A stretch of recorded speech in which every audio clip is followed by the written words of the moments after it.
Right now on Denver 7 News at 7 o'clock on Local 3, the Avs are trying to bring the Stanley Cup back to Denver after 21 years, but this team is doing it their way. I'm not looking back too much on what we did. We're going to write our own story here. Yes, the Avs warm up on the ice. Denver is transforming into a hockey capital to welcome thousands of fans. We have some stunning video out of Yellowstone. Hard to believe here as a home collapses into the floodwaters and park officials rush to get visitors out at the height of tourist season, the earliest they expect the gates of Yellowstone National Park to reopen. And it's your last chance to look up at the big bright moon. The strawberry moon reaches its peak tonight, and we are sharing some stunning photos. Lisa. Yeah, and we should see some clear skies tonight for that too. Right now, skies are not so clear up and through the northern and central mountains as a cold front rolls through the state. We do have some rain and even some snow falling on the top of those peaks this morning. So you're going to find a light dusting early on. Down here in town, things are pretty quiet. We're under a mostly sunny sky, and you can actually see the foothills this morning. Yesterday at the same time, you couldn't with the haze, with the smoke filtering into the state. So it won't be quite as hazy today, and skies will clear out a bit more as this front rolls through. We're in the 50s now. We'll be in the mid 70s by about 11 o'clock. Not as hot out at the pool today, but still some pretty good pool weather. Low to mid 80s right around 4. Quite a bit cooler, 15 degrees cooler in Denver today with this cold front. Still hot though, down to the southeast, more upper 90s near Pueblo, La Junta, Lamar, 60s for the mountains primarily. Coming up, it does get hot again by the end of the week, and I'll show you that on the Super 7 Day. We still have some wet roads around Dry Creek and University from a big water main break down that way, but good news is that lanes are open now on the eastbound side of Dry Creek coming from University from Arapahoe High School, getting past there, past Detroit Street right now as the water continues to flow a little bit right now. This is the big issue on the westbound side of I-70, just past Havana before Central Park. A big wreck in there. 2 lanes to the left are now blocked. At one point we had 4 lanes blocked. Take a look from the camera back at 225 how traffic is crawling through here. Northbound 225 to go west I-70 also crawling along. So as you can see on the drive times right now, you're looking at well over a half an hour on eastbound I-70 trying to get through there, and northbound 225 trying to get up to I-70 also affected here. So this is going to be one of the major highway trouble spots of the morning commute. So you could try to use some of the side roads to get around a little bit faster, but those are going to get pretty crowded as well. Also very crowded downtown Denver, all the way from the north side of town, about a half an hour's ride there on I-76 busy as well. Well, it is almost time to face off as the Avs take on the Tampa Bay Lightning tomorrow night at Ball Arena for Game 1 of the Stanley Cup Final. And the Lightning are already in town. Our crew was there as the team checked into their hotel yesterday afternoon. The Lightning are coming back in as back-to-back Stanley Cup winners. The Avs, of course, want to snap that streak. Yeah, Avs fans have been waiting 21 years to bring the Stanley Cup back to Denver. Denver 7's Veronica Acosta joins us this morning because we can't say it enough that this is a huge opportunity for the city. It is, and Denver Avs fans, they only have to wait a little bit longer until that puck drops and for that game to start here behind me at Ball Arena. Of course, so many other preparations in the work as well. We know that there are several broadcasts that are going to be happening here. Those are all getting ready for that big game, and a lot more gear is getting ready as well. We know ESPN crews, they arrived here in Denver yesterday morning. Since then, they've been really working hard on getting at least 2 stages up here outside of Ball Arena. Cronky Sports and Entertainment also hard at work. They told Denver 7 crews plan to work around the clock to create different fan installations. Those will actually be located right outside the arena doors. They'll also be on hand to help with the variety of TV shows that are going to be in the area come tomorrow evening. As we have said over and over, this is a huge game, and everyone working here is very well aware of that. It is an amazing setup, and you realize that this game is going to go across the world over 185 countries. So you can imagine the number of cameras, microphones, special effects mics that we have in place. And we've also said this for a while too. This isn't just great for the Avalanche and its fans. It's also great for all of our sports teams in town. We're talking about the Broncos, the Rockies, the Nuggets, Rapids even. Listen to what the Denver Sports Commission had to say about that.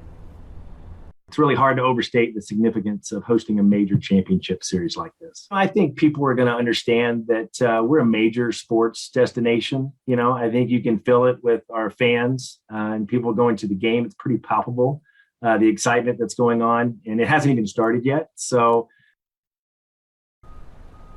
And there are 3 official watch parties happening. One of them right here outside of Ball Arena. It's going to be over on Chopper Circle. And then there are 2 others where people can go and enjoy, watch the game there as well. We'll run you through where those are coming up in about 30 minutes or so. We're live in Denver this morning. I'm Veronica Acosta, Denver 7. All right. Thank you, Veronica. Hard to believe now, but it was just 5 years ago the Avs were the worst team in the NHL. General Manager Joe Sakic, who lifted the cup when the Avs won it back in 1996 and 2001, has been a huge part of the current team's transformation. The players were back on the ice yesterday for practice. They haven't played a game in over a week after sweeping the Oilers. The team says the rest is good, but they are staying laser focused. I think at this point of the year, it's not very hard to get up for the games. You know, it's the finals, so it doesn't matter if it will be 40-day break. You know, I think everybody will be mentally ready to play, and obviously we have had a couple of good practices here, and we have a tomorrow too, and the morning skate. So I don't think it's going to be a problem, and for sure not any excuse. So it's every individual's responsibility to be ready. The mindset that we have is just being ready, staying ready. You know, we're not using anything as an excuse. We're just, you know, if we're getting 8 days off, we're getting 8 days off, and we're going to make sure we practice hard and we rest up and we're ready to go. Odds makers picked the Avs to win the Stanley Cup from the very start of the season. That remains this morning. Most sports books have the Avs favored to win the series, although they also expect it to go the full 7 games. So stick with Denver 7 all day tomorrow. Our Game 1 coverage starts very early at 4:30 a.m. and then you can tune in later at 5:30 p.m. for our pregame show and our postgame show right after the game. Outside investigators are now looking into what led up to the decision to chase a suspect on I-225. 6 people ended up hurt, including 2 police officers, and the highway was closed for several hours yesterday. Denver 7's Christian Lopez joins us, and Christian, Denver police say they were chasing a possibly dangerous suspect. Yeah, they were, and this all started when Denver police spotted a vehicle that was linked to a shooting from earlier in the day. Denver police were investigating a shooting that took place in the parking lot of Bass Pro Shops on East Northfield Boulevard. That happened around noon, and then at around 4:30 p.m., officers saw the suspected vehicle near 46th Avenue and Tower Road, and that's when that pursuit began and eventually went on to I-225. Police bumped into one of the back wheels to try to get that car to spin and stop. They call this a pursuit intervention technique, and that move led to a crash involving 7 vehicles. Police say the driver shot himself and he was taken to the hospital and is in critical condition. 5 other people were also taken to the hospital. 2 of them are Denver police officers. They are all expected to recover. The critical incident response team is conducting an independent investigation into the crash. Meanwhile, Denver police will continue gathering evidence on that shooting that happened earlier in the day. Live in Denver this morning, I'm Christian Lopez, Denver 7. Thank you, Christian. We do have some breaking news this morning. We now know President Biden will visit Israel and Saudi Arabia next month.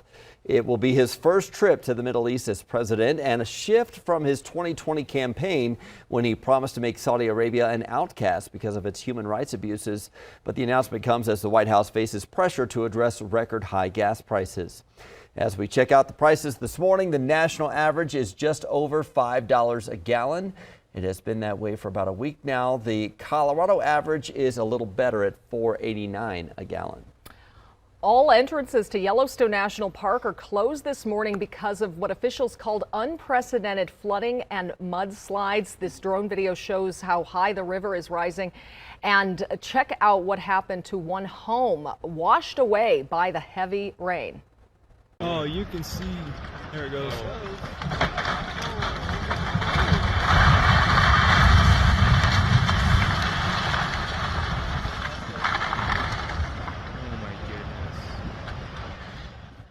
Yeah, roads have also been washed out as well. You can see this bridge area there taken over by the river.